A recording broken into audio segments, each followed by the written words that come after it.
You have 40 to 60 times if you're a grower in your life to perfect your experiment. 1, 2, 3.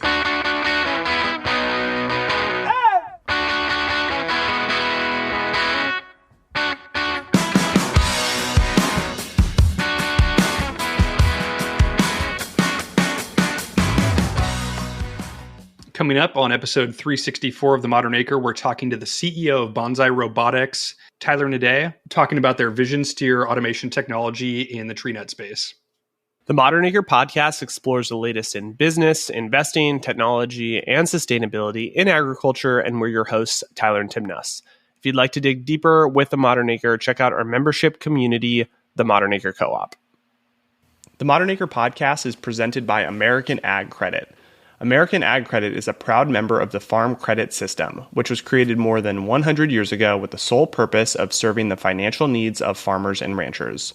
From small farms to the largest agribusiness enterprises, American Ag Credit understands agriculture and how to structure customized financial solutions. Just like many of the guests we have on the pod, American Ag Credit recognizes that the evolution of agriculture is inevitable and exciting. Their goal is to be at the forefront of this evolution, partnering with producers to grow their future in ways they haven't imagined yet. To learn more about American Ag Credit and to receive exclusive access to reports from Terrain, a research and insight service of American Ag Credit, visit agloan.com/terrain or check the link in our show notes.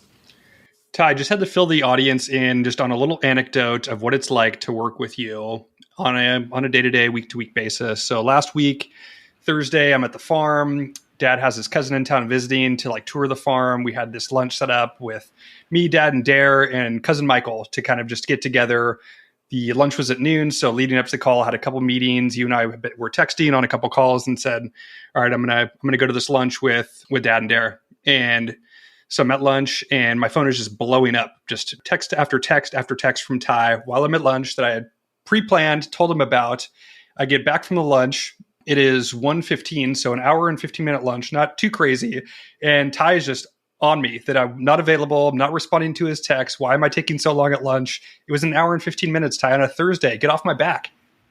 All I hear is it sounds like a boondoggle. I did drink 2 iced teas.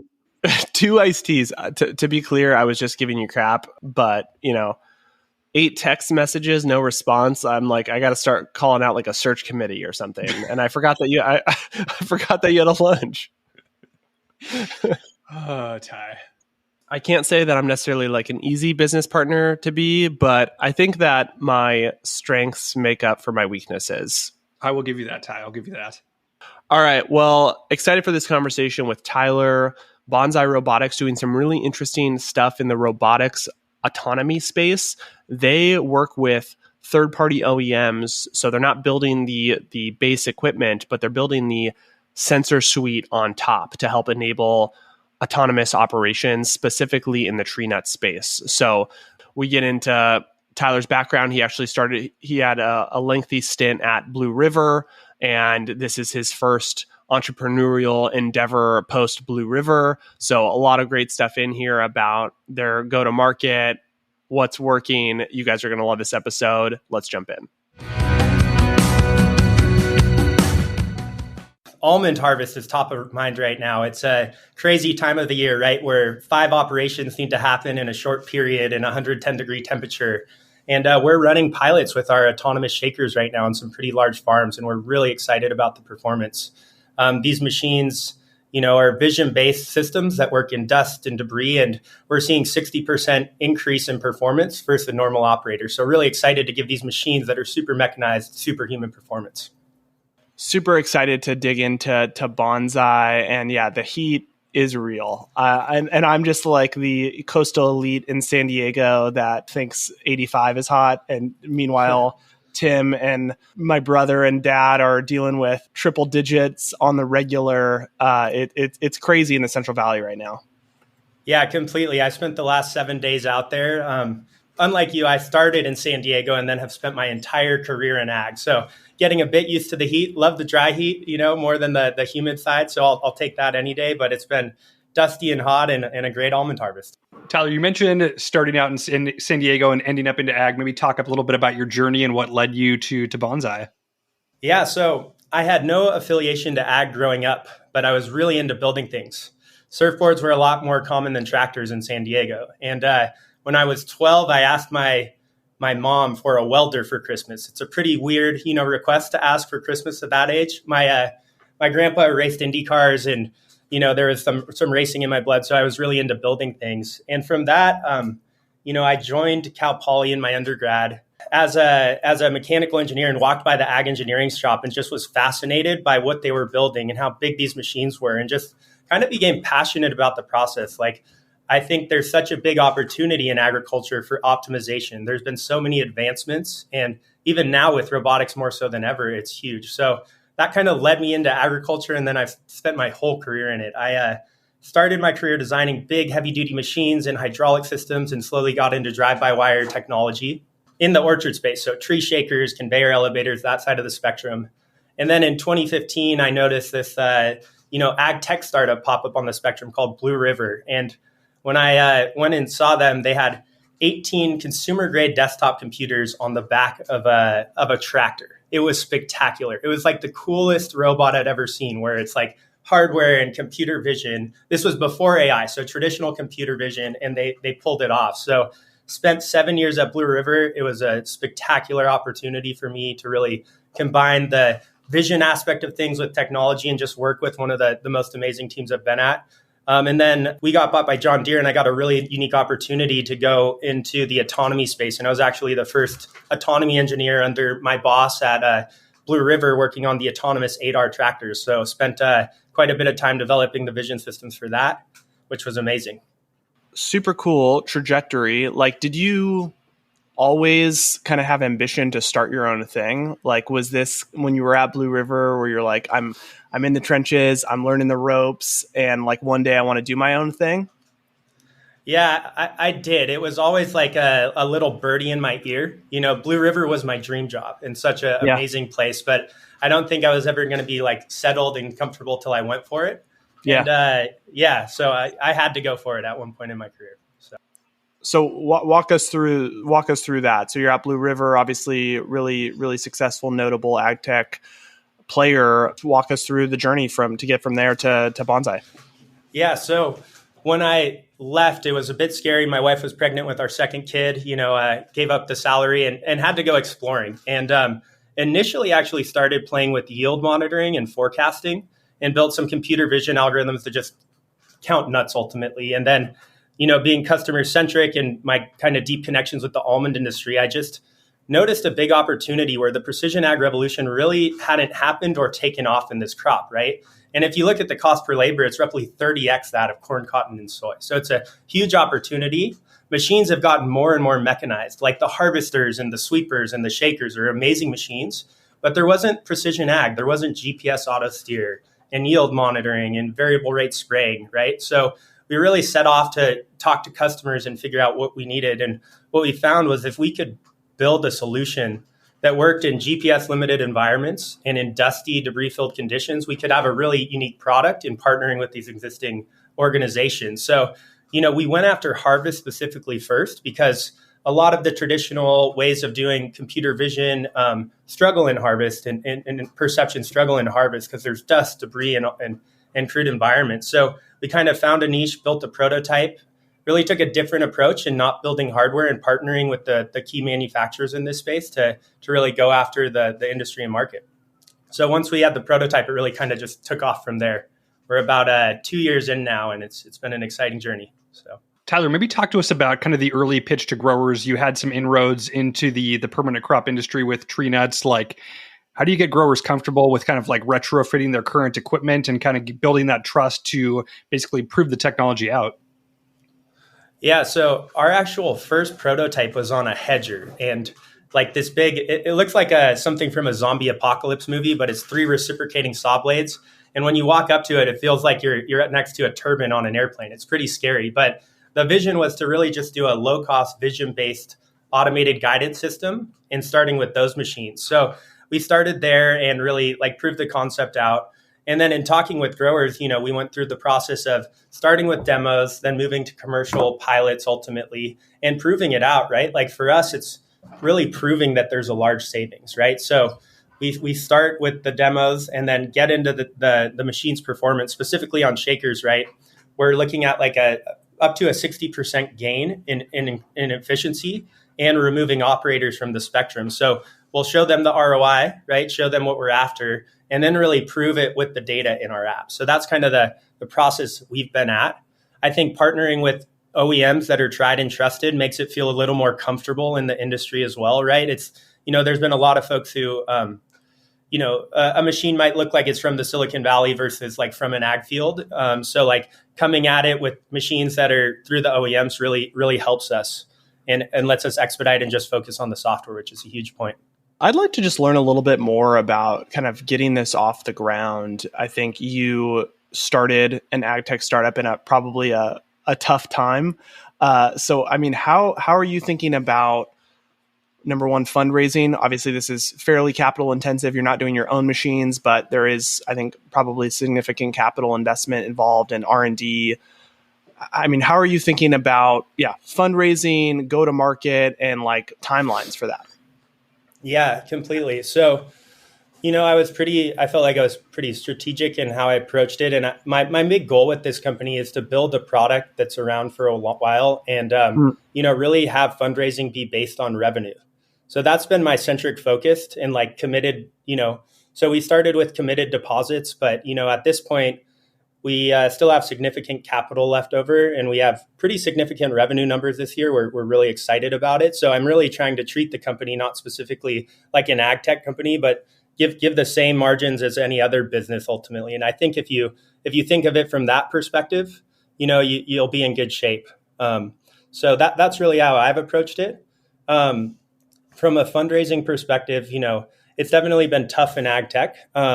But we've been pretty fortunate to really get some really good partners who know ag. And I'm really excited about the team we have around the table ultimately from a capital perspective. Tyler, can you talk about kind of the addressable market just that exists within tree nuts? Like when you drive up and down I-5 in California right now, harvest is really kicking off. Like just kind of give us perspective if you're 1,000-acre almond farmer, like how many like shakers do they have? Like how many pieces of equipment do they need to operate that you could basically tap into? In the almond industry, there's about 1.6 million acres globally, and 90% of that is in the Central Valley. Generally, you have about one shaker to every 400 or 500 acres. So there's a decent amount of shapers. It's definitely, TAM's a big question when you talk to VCs, specifically on tree nuts. But I think the potential is there. And like we're really viewing it, we want to build the vision and low-cost autonomy, high-performing autonomy stack for all tree crops. We're really just starting in nuts. So starting with shakers, sweepers, where we came out with this new AR500 product with OMC, which is more or less like a hydraulically driven specialty tractor that we'll be doing multi-purpose operations in. But relative to the TAM, you have a tractor every about 600 to 900 acres as a big farm. So a 1,000-acre grower probably only has, 2 to 3 shakers ultimately. But a 40,000-acre grower has quite a few. And there's some big gains to happen there. So, where are you guys at right now? Obviously, you're working through some trials and harvests. Like, can you talk a little bit about where you guys are as a company right now? Right now, we're doing some commercial shake trials. We have right around 40 units purchased so far. So we're pretty excited from that perspective that, there's a big demand. And we're really just, running these last trials, doing like larger amounts of commercial shake to show the 60% increase. And then really going full swing into, customers running machines next year. So we moved really quickly. When thinking about the MVP, we chose shakers first because we thought we could simplify the interface. It's a complex task and we had to do some complex things. So we use all vision and we actually know where the trees are so you can, direct the robot where to grab. It's a pretty delicate task ultimately. But we didn't have to, build this whole complex product and global planning and a full web interface and app. That's really why we started there. But it let us enable this core technology where it's low cost, high performing, tech stack that works in the dust of a almond harvest, right? And can detect humans laying down in tall grass. We really built that out. And now we're layering on these other products. So next year, we'll have 5 total products out with our tech stack on it that's fully vertically integrated. Shakers, catching frames, sweepers, AR500s and one other one that I can't talk about. But we're really excited that we built this like OEM integrated, easy to access platform that can really scale to the 5,500 OEMs that are in agriculture. How's that conversation with the OEMs go of like you're a new player in the space looking to partner with them? Like, are they open to kind of the partnership, or are some more closed off on like they'd prefer to do it themselves? Like, how do those conversations go on that side of the house? Yeah, it's a delicate mix, right? Like some are more eager, but I think that the unique thing is that there's a lot of OEMs that it would be really expensive to build out your own autonomy team, but they still have really large markets.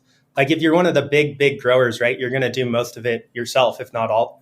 One of the big OEMs, you're going to do most or all of the tech stack yourself. But there's all these other ones that have great products that have, pretty big opportunities that you could get into.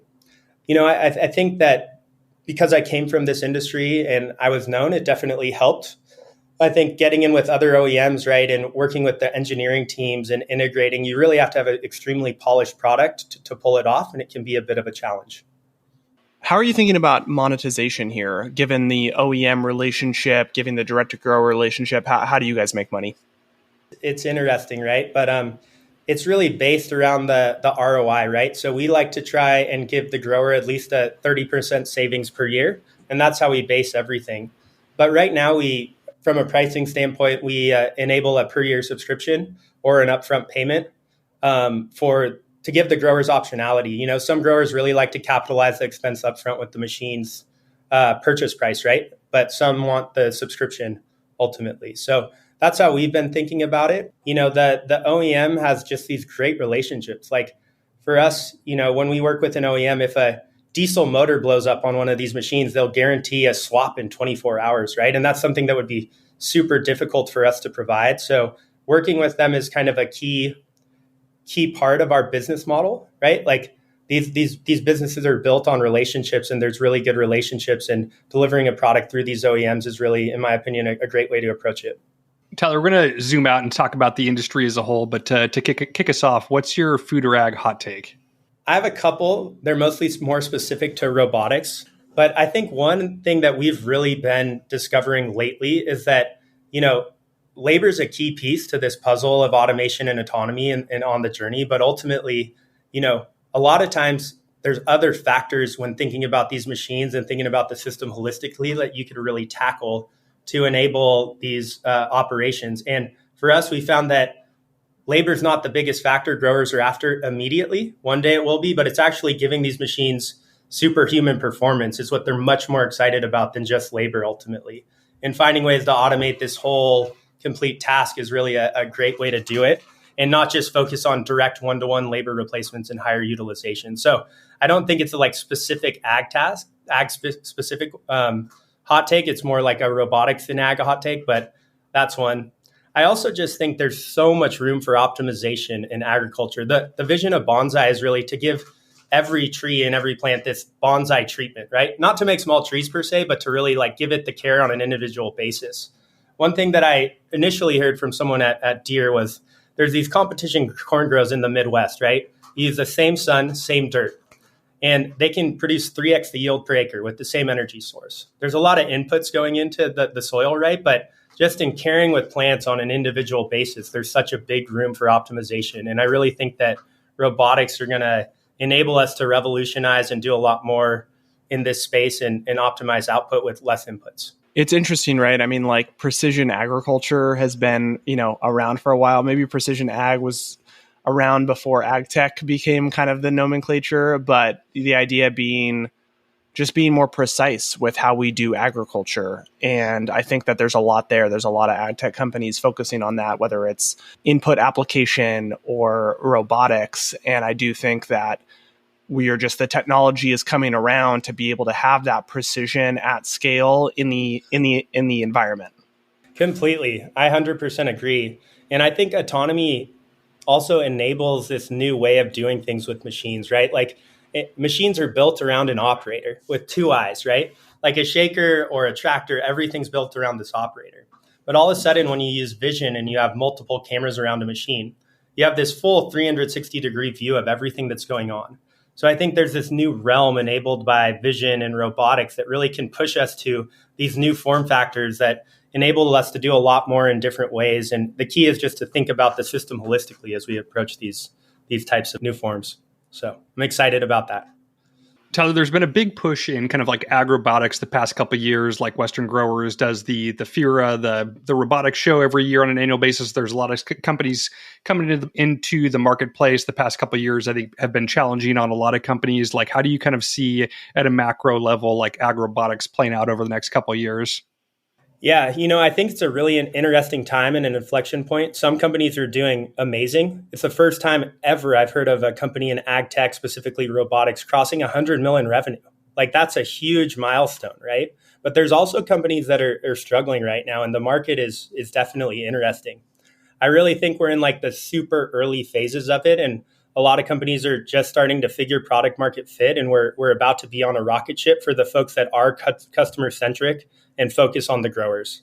I think that's everything, right? Like, you got to adapt to the growers and really realize that, like, with them adapting a new technology, they get one chance per year to perfect their crop, right? And that one chance, if you take a big risk, could, ruin the whole operation.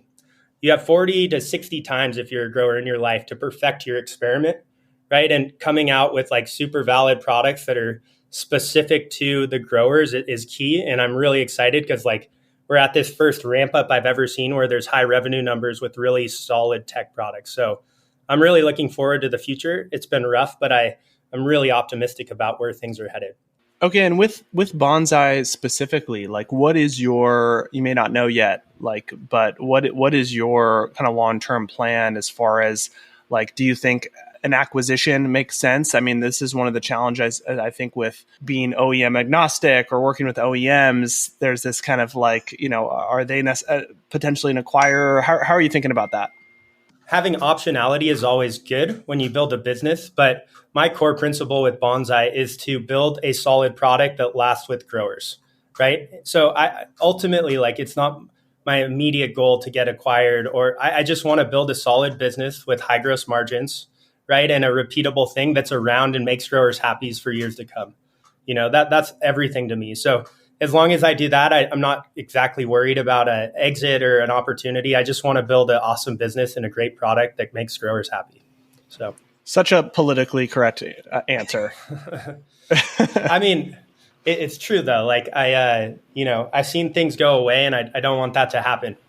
So I've seen products like almost disappear to some degree, and it leaves some growers hanging. So I want to make sure we're there and we're a viable option to really increase savings and really push their bottom line. As ag's super volatile, and in times of toughness really drive innovation. We're going through a time of toughness right now. The almond market, I feel like, is on its way out, I hope, right? But it's been a really rough market for the last 2 years.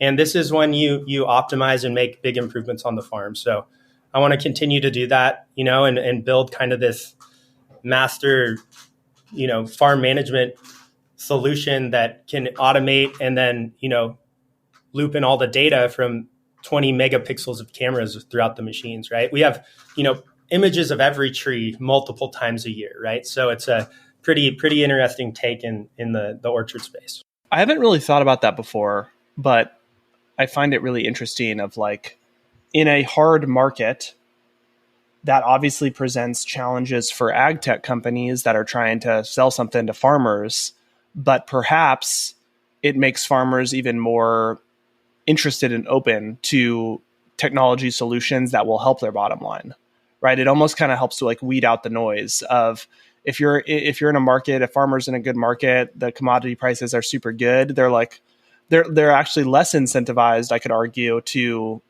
explore technology when times are good. And then when times are more challenging, they're kind of looking to every area of opportunity. Obviously, that ROI needs to be quick in those times. But I hadn't really thought about that before. It's interesting.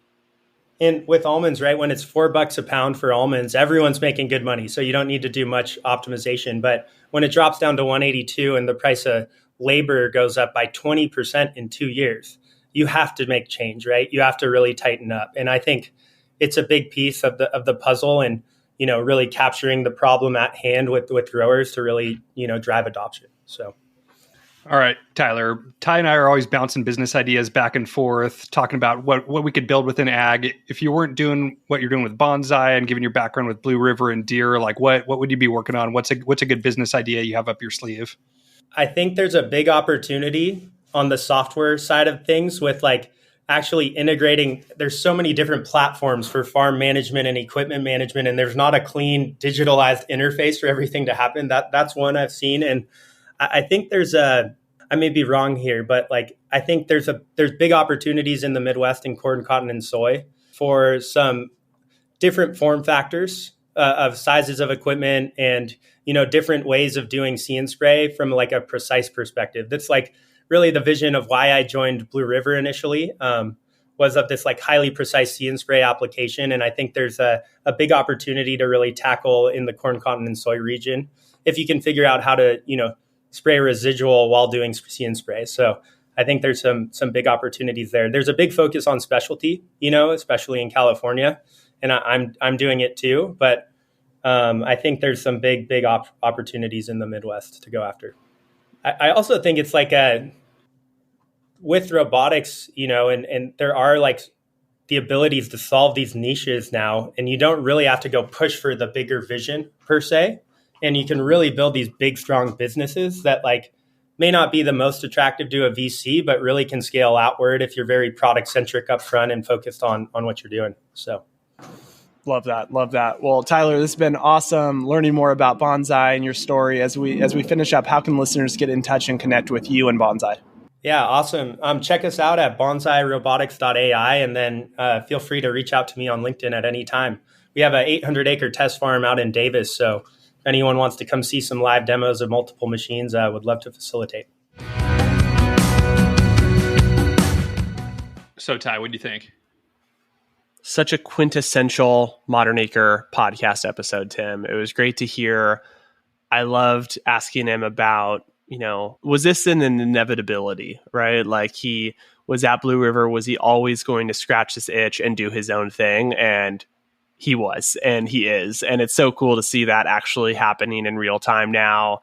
Just the entrepreneurial bug, like you either got it or you don't. And he has it and wants to build this great company in the space. And I think is doing it really thoughtfully. So we're definitely going to be keeping our eye on Bonsai and Tyler and the team. So hope you guys enjoyed that conversation. We will be back on Friday with a fresh conversation with Jack on the produce section of the grocery store. You're not going to want to miss.